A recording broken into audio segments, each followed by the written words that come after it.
آج میں آپ کو ایک ایسی کہانی سناؤں گا کہ کیسے ہم نے قبر کو سلام کیا اور قبر نے وعلیکم السلام کہا۔ یہ قصہ سن کر اگر آپ ہنس ہنس کے اپنی کرسیوں سے نہ گرے تو کہیے گا کہ میرا نام بھی میجر رضا نہیں۔ تو ہوا یوں کہ ہم کپتان تھے، اور ظاہر ہے کہ ہم ہمیشہ کی طرح کپتان تھے، فوج میں نوکری کر رہے تھے، اور ایک جونیئر کی ہمیشہ یہ خواہش ہوتی ہے کہ کب اس کا جونیئر آئے گا۔ ٹھیک، وجہ یہ ہوتی ہے کہ سینئرز کے آرڈر لے لے کے اور ساتھ ان کے قصے سن سن کے بندے کے کان پک چکے ہوتے ہیں، دماغ کی دہی بن چکی ہوتی ہے، اور بندہ دعائیں مانگ رہا ہوتا ہے کہ یا اللہ کب میرا جونیئر آئے گا اور میں بھی اس کو کوئی آرڈر دوں گا۔ تو اللہ اللہ کر کے ہمارا بھی جونیئر آ گیا۔ لیکن جن دنوں میں ہمارا جونیئر آیا، سیکنڈ لیفٹیننٹ تھا وہ، تو جیسے ہی وہ آیا تو ان دنوں میں یونٹ جو ہے وہ کینٹ سے باہر جا رہی تھی ایک ایکسرسائز کرنے کے لیے۔ سالانہ 2 ایکسرسائزیں ہوتی ہیں، ایک گرمیوں کی ایک سردیوں کی، ایک کو سمر کلیکٹیو کہتے ہیں، ایک کو ونٹر کلیکٹیو کہتے ہیں۔ ایکسرسائز کا مطلب یہ ہے کہ آپ باہر جاتے ہیں اور وہاں پہ جا کے آپ کسی جگہ پہ، کئی دفعہ صحرا کے اندر، جنگلوں کے اندر، پہاڑوں کے اوپر پوری کی پوری یونٹ ڈپلوائے ہو جاتی ہے اور وہ اپنی جنگی مشقیں کرتی ہے۔ اس کا مقصد صرف یہ ہوتا ہے کہ کیسے آپ جنگ میں اپنی تیاری کریں گے، اور امن کے دنوں کے اندر اس کی پریکٹس کر رہے ہوتے ہیں۔ تو ہمارا جونیئر آ گیا جناب، ہم ایکسرسائز ایریا میں چلے گئے۔ کرنل صاحب ہمارے بڑے نوکری باز تھے، تو باقی لوگ اگر کچھ اچھی جگہ پہ ڈپلوائے ہوتے تھے تو ہمارے کرنل صاحب چن کے ایسی جگہ پہ جاتے تھے کہ کوئی کسی کو اعتراض ہی نہ ہو۔ ٹھیک، یہ ایک الگ معاملہ تھا۔ تو ایک سفیدے کا جنگل تھا، اس میں ہم سارے ڈپلوائے ہو گئے۔ ڈپلوائے ہونے کے بعد ہوتا یہ تھا کہ وہاں پہ پیرامیٹر سیکیورٹی لگ جاتی تھی۔ پیرامیٹر سیکیورٹی سے مراد یہ ہے کہ جی وقفے سے مورچے بنا لیتے تھے، اور وہاں پہ جو ہے نا گارڈ کھڑی ہو جاتی تھی تاکہ کوئی یونٹ کے اندر آئے یا جائے تو ہمیں معلوم ہو کہ کون آیا کون گیا، اور دوسرا اندر جتنے لوگ ہیں ان سب کی حفاظت کے لیے پیرامیٹر سیکیورٹی ہوتی تھی۔ تو ینگ آفیسرز کی یہ ڈیوٹی لگتی تھی کہ وہ رات کو جائیں اور جا کے پیرامیٹر سیکیورٹی پہ جو گارڈ کھڑی ہوئی ہے اس کو چیک کریں۔ اس دن خیر سے میری ڈیوٹی تھی، اور ظاہر ہے میری جب ڈیوٹی تھی اور میرے پاس ایک جونیئر تھا، تو میں نے اس کو بھی کہا کہ بھائی میں تو ڈیوٹی پہ جاؤں گا and you will come with me. اس نے کہا رائٹ سر۔ اور میں نے سوچا کہ ذرا اس کو نا ٹف ٹائم میں دیتا ہوں، تو میں نے رات کے 2 بجے کا ٹائم سلیکٹ کیا کہ اس وقت جائیں گے اور ہم ساری گارڈ چیک کریں گے۔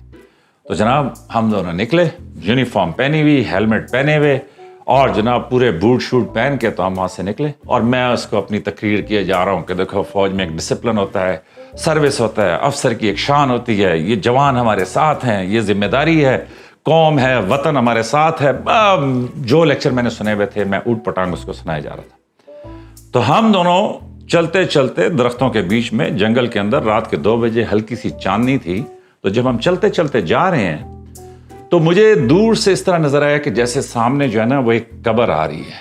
ٹھیک، تو میں نے وہ چاندنی کے اندر قبر دیکھی، تو میں نے لیفٹیننٹ کو کہا کہ دیکھو تمہیں پتہ ہے کہ جب کوئی قبر آ جائے تو کیا کہتے ہیں؟ کہتا نو سر۔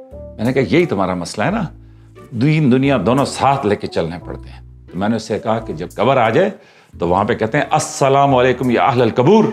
اس نے کہا رائٹ سر۔ تو میں نے کہا ابھی یہ سامنے قبر آنے والی ہے تھوڑی دیر کے بعد، تو جیسے ہی وہاں پہ جائیں گے تو ہم دونوں اکٹھے کہیں گے السلام علیکم یا اہل القبور۔ اس نے کہا رائٹ سر۔ جناب ہم کوئی 100 میٹر پہ تھے، چلتے چلتے جیسے ہم قبر کے پاس 50 فٹ کے اوپر پہنچے تو وہاں پہ میں نے اسے کہا کہ اب ہم کہیں گے السلام علیکم۔ اس نے کہا ٹھیک ہے سر۔ تو ہم دونوں نے مل کے بیک زبان کہا السلام علیکم یا اہل القبور، اور جناب خدا کا کرنا کیا ہوا کہ وہاں سے آواز آئی وعلیکم السلام۔ جیسے ہی وعلیکم السلام آیا میں نے تو شوٹ لگائی، اور ظاہر ہے میں نے شوٹ لگائی تو میرے ساتھ لیفٹیننٹ نے بھی شوٹ لگا دی۔ جناب ہم سر پر دوڑتے ہوئے جا رہے ہیں، ٹھیک، اور اتنے میں پیچھے سے مجھے ایک آواز آتی اور میرا دل کر رہا تک تک تک تک تک تک تک تک، پیچھے سے آواز سر سر میں ہوں سر نائک بشیر۔ میں نے کہا شٹ۔ تو مجھے سمجھ آ گئی کہ یہ کیا ہوا ہے، لیکن میں نے روکا لیفٹیننٹ کو، ہم دونوں ظاہر ہے رک گئے بشیر کی آواز سن کے۔ تو میں نے اس لیفٹیننٹ سے کہا، میں نے کہا تم کیوں دوڑے ہو؟ اس نے کہا سر اس لیے کہ آپ دوڑے تھے۔ میں نے کہا شٹ اپ۔ میں نے کہا مجھے کاکول اکیڈمی کا ایک قصہ یاد آ گیا کہ ایک دفعہ ہم بٹالین میں وہ کھانا کھا رہے تھے، جیسے ختم ہوا تو اس کے بعد فروٹ کھانا تھا، تو ہمارے جو سینئر، دیکھیں انگلش کوئی ہماری جدی پشتی لینگویج تو ہے نہیں، تو وہ انگلش میں بلشٹ کر رہا تھا۔ ٹھیک، انگلش میں اس نے کہا کہ جی وطن لینا ہے، کشمیر لینا ہے، جناب ڈانڈ نکالنے ہیں، یہ انگلش کے اندر ساری بات چیت چل رہی، تو اچانک جوش میں اس نے کہا gentleman please start with your mangoes. ہم نے نیچے دیکھا تو مالٹے پڑے ہوئے تھے. تو اب ہم سارے وہ اکڑ گئے. تو اتنے میں اس سینئر کو بھی خیال ہے کہ یار یہ تو مینگوز تو نہیں ہے, یہ تو غلط کہہ دیا, مالٹے ہیں. تو اس نے مجھ سے کہا جی سی رضا. میں نے کہا یس سر. اس نے کہا what is in front of you. میں نے سوچا کہ اگر میں نے مینگو کہا تو یہ بھی غلط ہے, لیکن اگر میں نے مالٹا کہا تو اس نے کہنا ہے کہ جی میں نے جب مینگو کہا تو تم نے مالٹا کیوں کہا. میں نے کہا سر مینگو سر. اس نے کہا very good, that's why I like you. When I say it's mango, it's mango. Start with your mangoes. تو مجھے وہ ایک دم جس طرح فلیش بیک ہوتا ہے نا, مجھے قصہ یاد آ گیا. تو میں نے اس سے کہا کہ تمہیں پتہ ہے میں کیوں دوڑا. اس نے کہا سر کیوں. میں نے کہا تمہیں چیک کرنے کے لیے. ایک چیز جس سے مجھے نفرت ہے نا وہ ہے بزدلی, ڈرپوک انسان. آج میں تمہارا ڈر نکال کے رہوں گا. تو میں نے کہا وہ سامنے درخت نظر آ رہا ہے. اس نے کہا جی سر. میں نے کہا دوڑ کے جاؤ, اس کا دائیں سے جانا ہے اور بائیں سے چکر لگا کے آنا ہے. وہ ادھر دوڑا, میں پیچھے مڑا. میں نے کہا بشیر تمہیں نہیں پتا تھا کہ کون آ رہے ہیں. اس نے کہا جی سر. تو میں نے کہا تو نے پوری زندگی میں اتنا اونچا وعلیکم السلام نہیں کیا جتنا تو نے آج کیا. کہتا نہیں سر سلام کا جواب تو دینا پڑتا ہے. تو ہوا یوں کہ دیکھیں پیرامیٹر سیکیورٹی کے اوپر جب مورچے کھودتے تھے تو وہ 2 foot by 6 foot by 4.5 foot کچھ اس طرح کی اس کی ڈائمنشن ہوتی تھی. تو جب وہ کھدائی کرتے تھے جو مٹی باہر نکلتی ہے تو فوجی وہ مٹی اپنے مورچے کے آگے بچھا لیتے ہیں. اس کے 2 فائدے ہوتے ہیں. ایک ڈھیری سی بنا لیتے ہیں, اس کے 2 فائدے ہوتے ہیں. ایک فائدہ یہ ہوتا ہے کہ خدا نہ خواستہ کہیں سے کوئی گولی آئی تو وہ مٹی جو ہے اس گولی کو روک دے گی.